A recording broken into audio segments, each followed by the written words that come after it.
August 17, 1944, Eastern France. Road junction 8 kilometers northeast of Épinal. A German soldier stood at the roadside, hands empty, facing west. His rifle leaned against a wooden mile marker 3 meters behind him, helmet off, tunic unbuttoned at the collar. He was looking directly at an American position 70 meters away. The American soldier lay prone behind a low stone wall. M1 Garand pointed forward, finger on the trigger. The German was centered in his sights. Range was close. Visibility was perfect. Wind negligible. Temperature warm. Mid-afternoon light. No obstructions. The shot was clean. Around the American, 4 other soldiers held similar positions along the wall. A sergeant crouched 5 meters to his right. A jeep sat 30 meters back in the tree line, engine off. Radio antenna visible. No other vehicles. No other German soldiers visible in any direction, just the one man at the road junction. The German had been standing there for 4 minutes. He had not moved except to turn his head occasionally, scanning the tree line where the Americans were positioned. He made no gestures. He held no white flag. He simply stood, exposed, vulnerable, waiting. The American's finger rested on the trigger, pressure applied. Not enough to fire, just touching. The metal was warm from his hand. The German remained standing. The shot remained unfired. The American unit was a reconnaissance patrol from the 2nd Armored Division, advancing northeast toward the Moselle River crossings. 5 men, 1 sergeant, 4 enlisted. Their mission was to scout German defensive positions and identify withdrawal routes. They had been operating independently since dawn, moving through wooded terrain parallel to secondary roads. At 22 hours, they had approached this road junction and taken cover behind the stone wall to observe. The junction connected 2 farm roads with a larger route running north-south. It was marked on their maps as a potential choke point. Intelligence suggested German rearguard units were using these roads to withdraw eastward ahead of the Allied advance. The German soldier had appeared at 14:35, walking from the north along the larger road. He had stopped at the junction, looked in both directions, then positioned himself in clear view of the western approach. His behavior was unusual. German troops in this sector were either defending prepared positions or moving rapidly eastward in organized retreat. They did not stand alone at road junctions in broad daylight. The terrain was gently rolling farmland, fields of cut wheat, scattered woodlots. The stone wall where the Americans lay was a property boundary, perhaps 50 centimeters high, running north-south for 200 meters. Behind them, a belt of trees provided concealment for their jeep. Ahead, the road junction sat in open ground. Visibility extended over a kilometer in all directions. No other structures, no other cover. The German was completely isolated and exposed. Weather conditions were clear. No rain for 3 days. Ground dry, roads firm. The afternoon was quiet, no artillery, no small arms fire audible, no aircraft overhead. The front line was fluid here, units intermixed, control uncertain. Small unit encounters were common and usually brief. Contact meant fire, fire meant casualties. This was the established pattern. The German standing at the junction violated that pattern. His presence suggested ambush, deception, or reconnaissance. But he had taken no action for 4 minutes. He simply stood and waited. The American sergeant had radioed their position and situation to battalion at 14:38. Response acknowledged but provided no new orders. The patrol's standing instructions were to observe, report, and avoid decisive engagement unless necessary. The definition of necessary was left to the sergeant's judgment. A single German soldier at a road junction represented potential threat but minimal current danger. The tactical situation was ambiguous. American reconnaissance doctrine in August 1944 emphasized speed, stealth, and information gathering. Patrols were expected to avoid engagement when possible, preserve their mobility, and report enemy positions for larger forces to address. But doctrine also required elimination of immediate threats and exploitation of tactical opportunities. A lone enemy soldier in the open represented both. He could be observing American movements, preparing to report positions, or serving as bait for an ambush. He could also be genuinely isolated, separated from his unit, surrendering, or simply confused in the chaos of mobile warfare. Doctrine did not provide clear guidance for this specific scenario. Training emphasized quick decisions based on threat assessment. The American behind the Garand had been in combat since Normandy. He had fired at German soldiers dozens of times in 2 months. He had hit targets at greater ranges than this. 70 meters was close. The Garand was accurate to 500 meters. At this distance, with a stationary target, a miss would indicate fundamental incompetence. The shot was routine from a technical perspective. Standard engagement procedure was straightforward. Identify target, assess threat, engage if hostile. The German soldier was clearly identified, uniform, equipment, nationality unmistakable. The threat assessment was ambiguous. He was armed but not employing his weapon. He was positioned tactically but not behaving tactically. His presence was suspicious but his actions were passive. The other soldiers in the patrol were watching both the German and their sergeant. 2 had their weapons trained on the junction. 1 was scanning the flanks for additional threats. 1 was at the jeep manning the radio. They waited for direction. The sergeant was observing through binoculars, studying the German's posture, looking for supporting elements, evaluating the situation.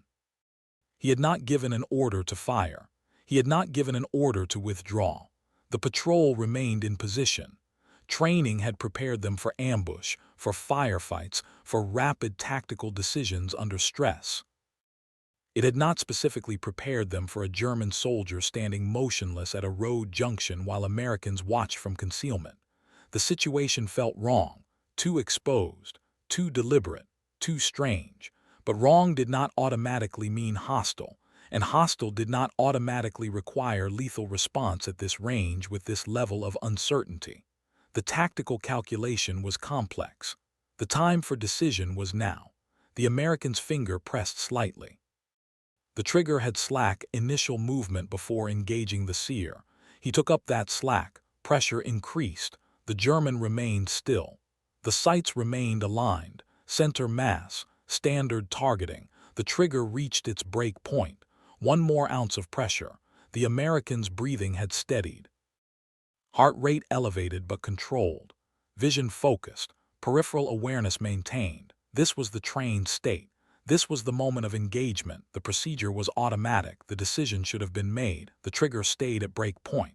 The German shifted his weight, left foot to right.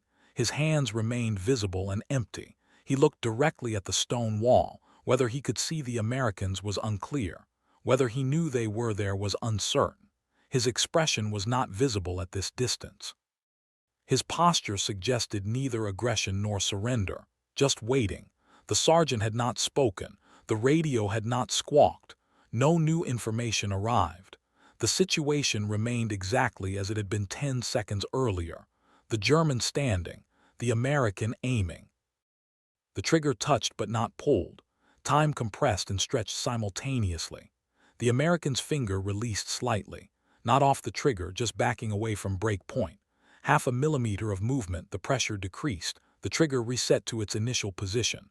The sights remained aligned. The target remained clear. The shot remained available. The German put his hands on his head, slowly.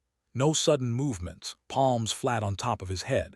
International gesture, universal meaning. The rifle still leaned against the marker behind him. He made no move toward it.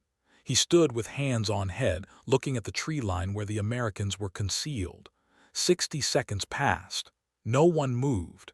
The German stood with hands on head. The Americans remained behind the wall.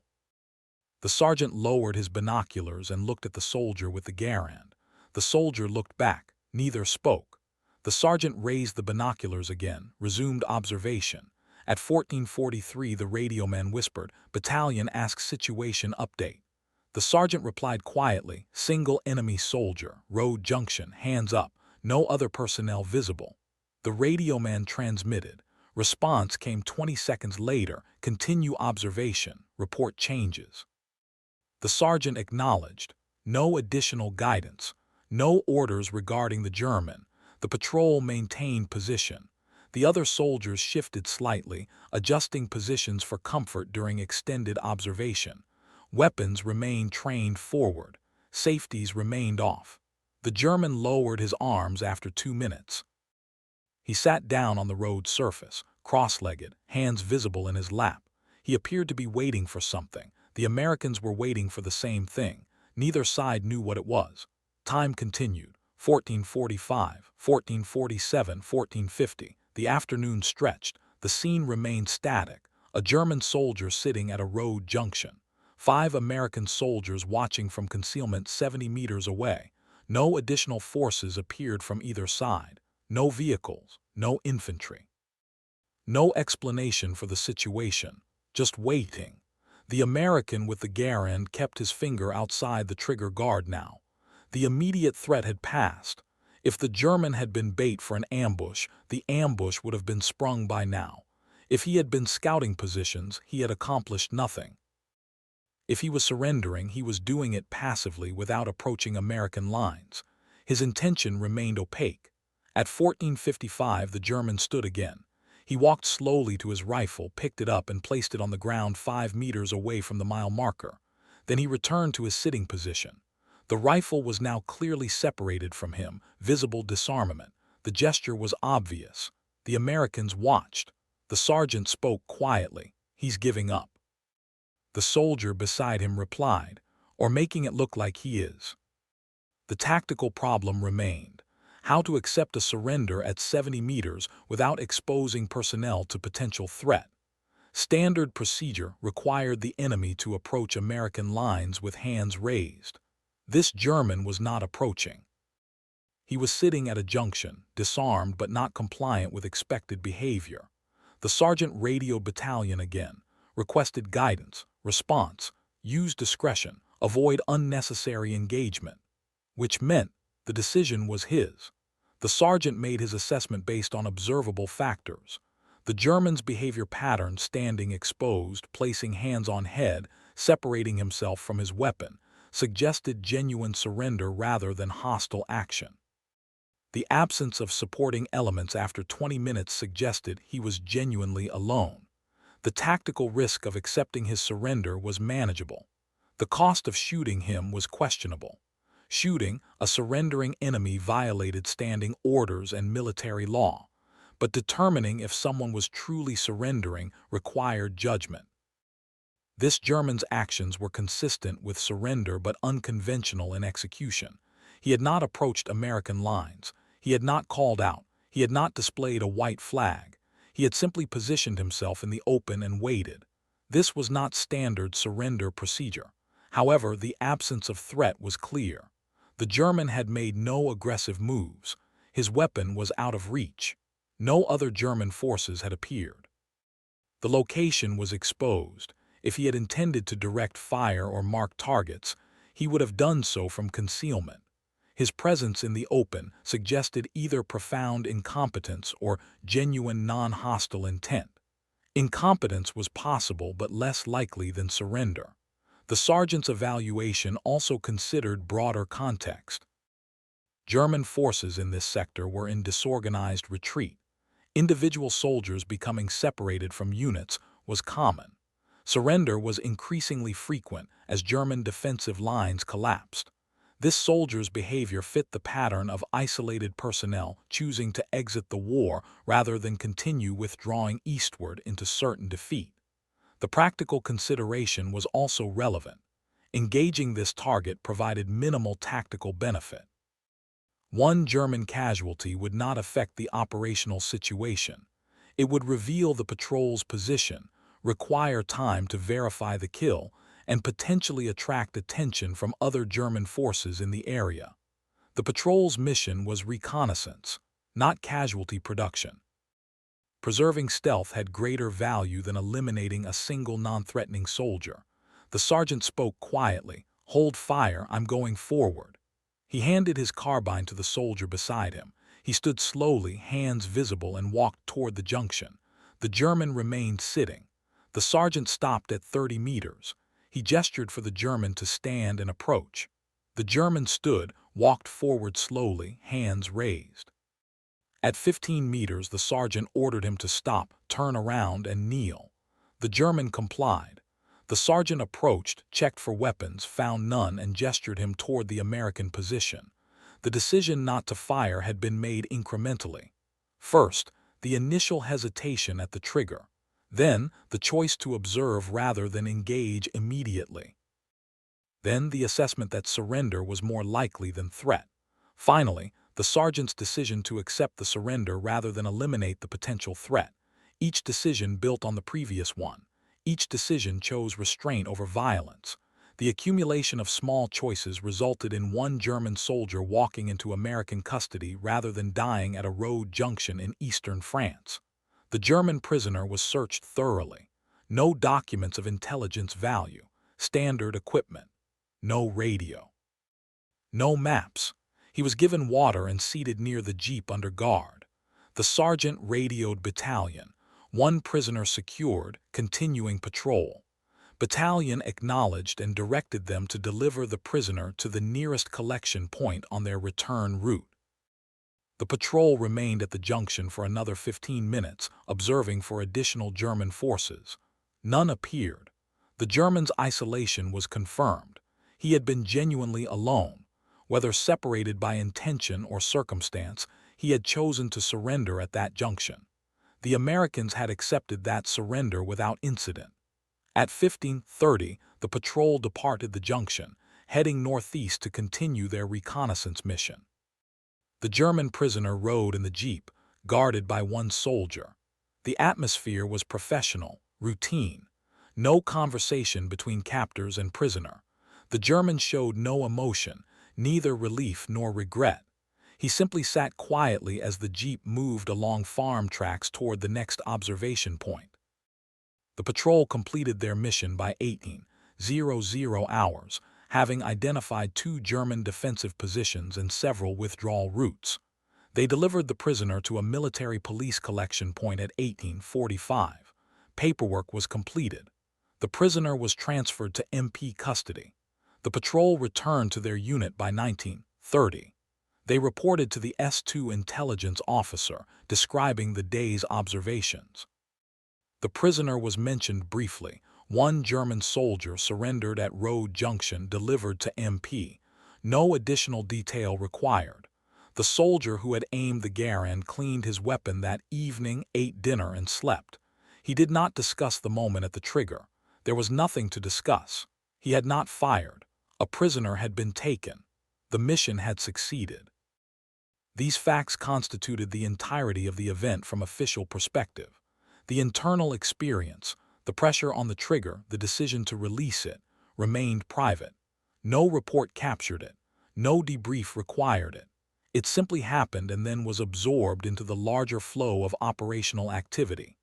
The German prisoner was processed through the standard POW system, questioned by intelligence personnel, and eventually transported to a camp. His war ended at that road junction in August 1944. Whether he understood how close he had come to death at 70 meters is unknown. Whether the American soldier ever considered that his finger had been on the trigger is equally unknown. The 2 men's lives intersected for 20 minutes at a road junction, and then diverged permanently. No after-action report detailed the decision not to fire. The patrol report noted 1 prisoner taken. The circumstances were recorded only in general terms. Enemy soldier encountered at road junction, surrendered without incident, delivered to MP custody. Standard language, standard outcome. Nothing indicated the moment of aimed fire and deliberate restraint.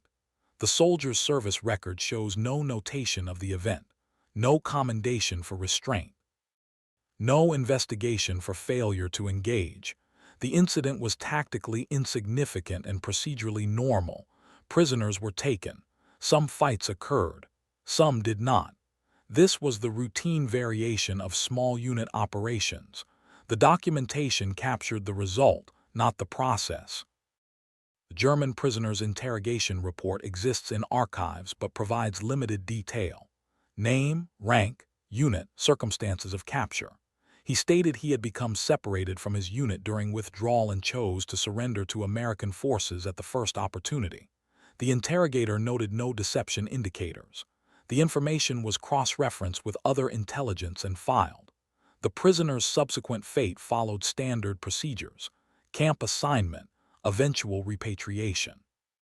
The sergeant's report to his battalion S2 included grid coordinates of German positions, estimated unit strengths, and observed movement patterns. One line mentioned the prisoner: captured 1 enlisted, disorganized withdrawal evident. The intelligence officer incorporated this into the daily intelligence summary as one data point among dozens. The capture indicated German units in the sector were fragmenting. This supported existing assessments. No special significance was attached. The silence in the records is structural. Military documentation captures actions taken and results achieved.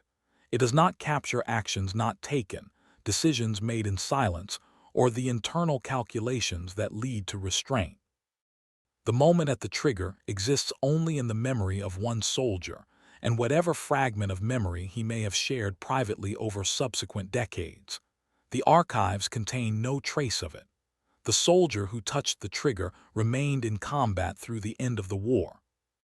He survived, returned home to Illinois in 1945, and resumed civilian life. He worked in manufacturing for 37 years, married, raised children, and died in 1989. Family members interviewed years later had vague recollections of his wartime service but no specific stories. He did not discuss combat in detail. The Junction incident, if remembered, was not shared. The sergeant retired from the Army in 1962 as a major. He had continued in service through Korea and peacetime assignments. His papers, donated to a military museum, include official documents but no personal diary or memoir. A letter to a fellow veteran from 1958 mentions the reconnaissance patrol in general terms but does not reference the specific encounter. The incident had been absorbed into the larger mass of wartime experience, indistinguishable from thousands of other moments. The German prisoner returned to Germany in 1947. His post-war life is minimally documented. He appears in census records in Bavaria through the 1970s, indicating survival and civilian reintegration. Whether he recalled the road junction, or the American soldier aiming at him from 70 meters, or the fact that the shot was not taken, cannot be determined. His perspective exists only as speculation. The road junction itself was improved in the 1960s during regional infrastructure development. The unpaved farm roads were paved. The mile marker was removed. The stone wall where the Americans positioned themselves was incorporated into a larger property boundary and partially rebuilt. The location is identifiable from map coordinates but shows no physical trace of the August 1944 encounter. The ground simply exists, marked by nothing, holding no memory of the moment when violence was prepared and then withheld. The tactical outcome of the non-shot was negligible. One German soldier was captured rather than killed.